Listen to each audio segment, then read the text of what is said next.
Hello and good evening. It's great to play live music again in front of live people and feel your energy. So thank you very much. And thank you for all involved with the Western Piedmont Symphony to keep the boat afloat this past year so that we can have this moment in time together. So Charlie said earlier before he played his timpani solo, now for something completely different.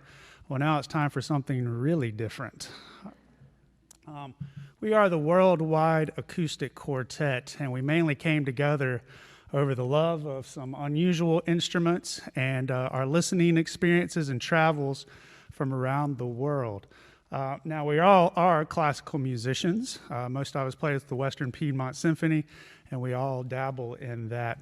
But a little bit different, whereas usually in Western European classical music, everything is highly prescribed. Literally, every note is on the paper, and you play meticulously.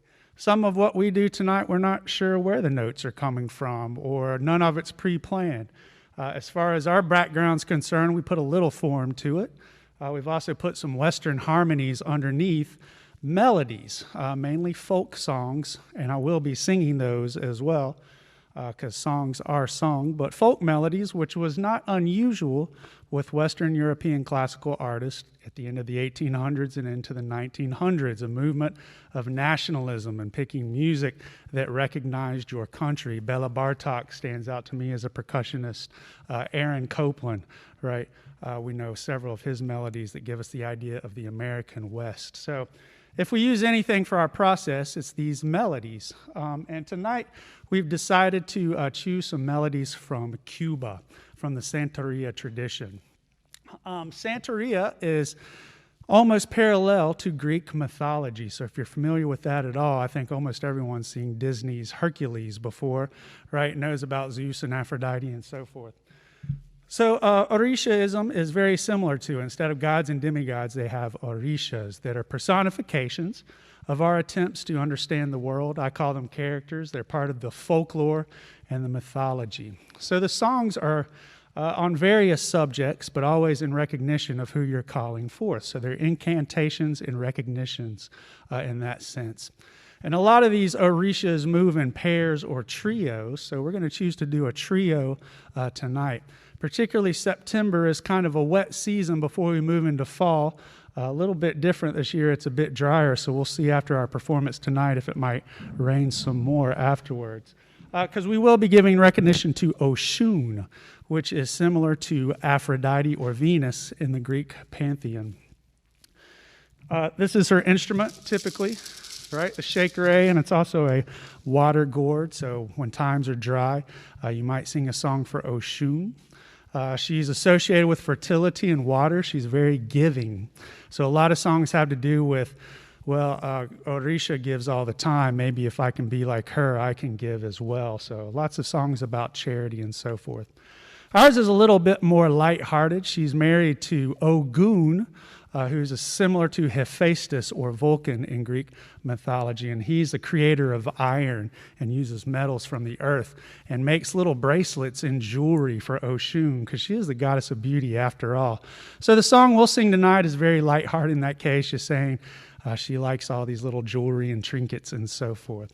Following that, though, will be her mother, Yemaye, a body of water much bigger than just rain, the ocean. So if you've been to the beach lately, you would have experienced Yemaye. And that one in particular will be something a little more familiar to classical music. It's very waltz-like underneath it. I'll begin the whole thing with a recognition to Eshu. Now, Eshu can take human form, sometimes in a legua, but Eshu is usually recognized as just an energy, if ever appears. Could be male or female form, almost translucent, but just a general recognition of energy and what we're experiencing here live. So we'll begin with that. Thank you.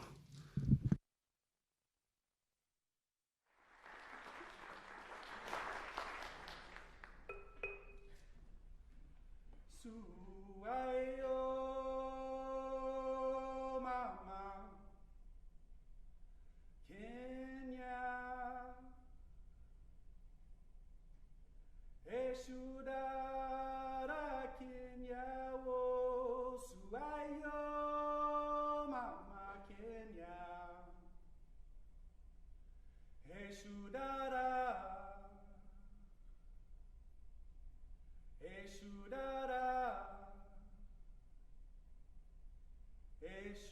da da.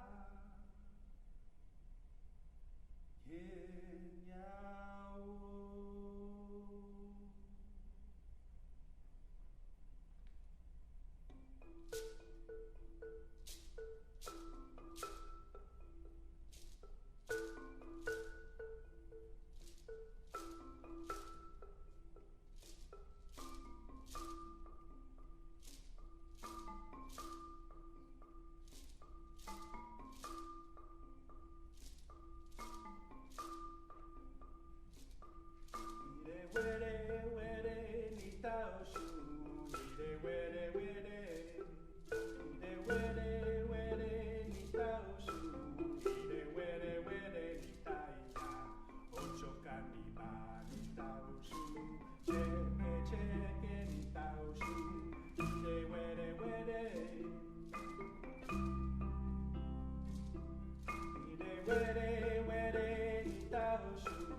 Okay, you may be curious about some of these instruments.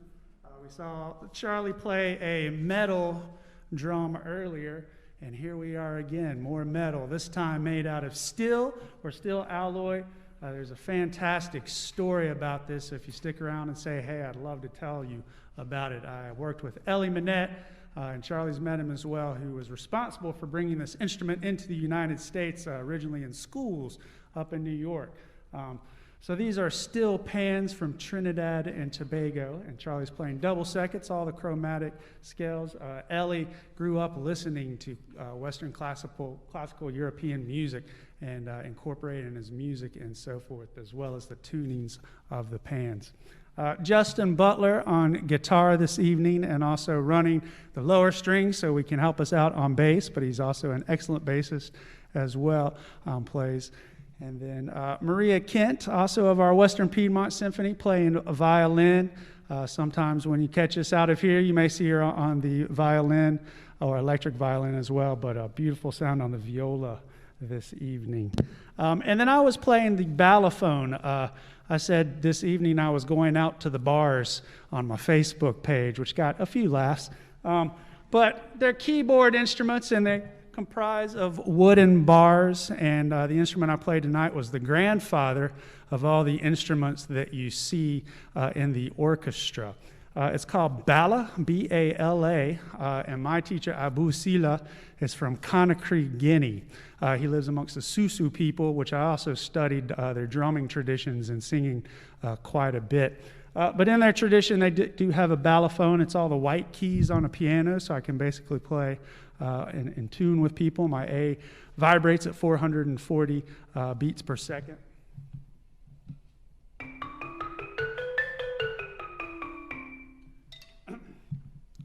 It's made out of very hard wood called khaji, and normally the sticks are big mallets with pieces of rubber. They just take off a rubber tree. But anyway, it made its way over to the West during the Atlantic slave trade, as well as a lot of instruments and great music in the music that we're singing tonight. And then a guy by the name of Claude Musser, who I'll conclude with an arrangement of Richard Wagner, came across this instrument in Belize. It became particularly popular there, and in Guatemala in the marimba, a much larger instrument made out of a softer wood, a rosewood, that we sometimes play in the orchestra.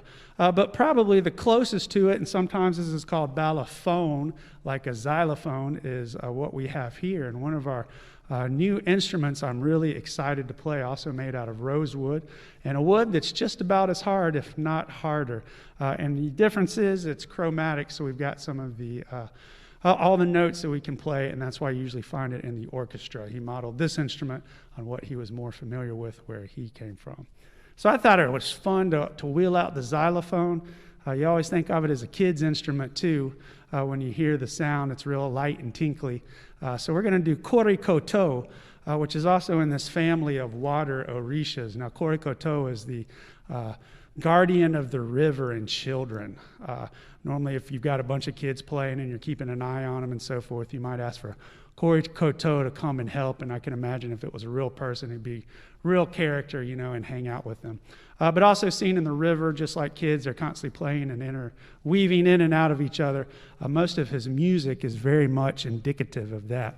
So with that melody that while singing, I tried to write, again, some harmony that would fit a little more akin to classical music probably, but then just play with the rhythm a little bit. If you try to clap along, it might feel one way, and then all of a sudden we'll switch and it'll feel a different way, and so we'll weave in and out of that and play a little bit. So here's Korikoto. Give me just a moment to wheel in the youngster over here.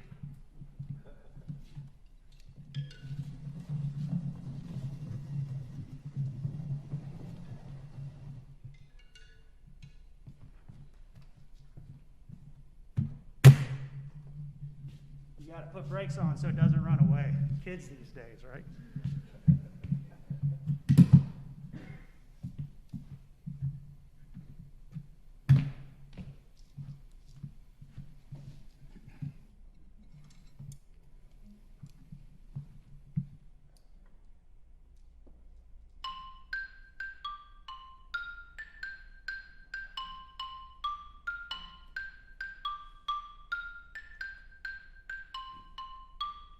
Orishawe milodo, Korikoto milodo, Orishawe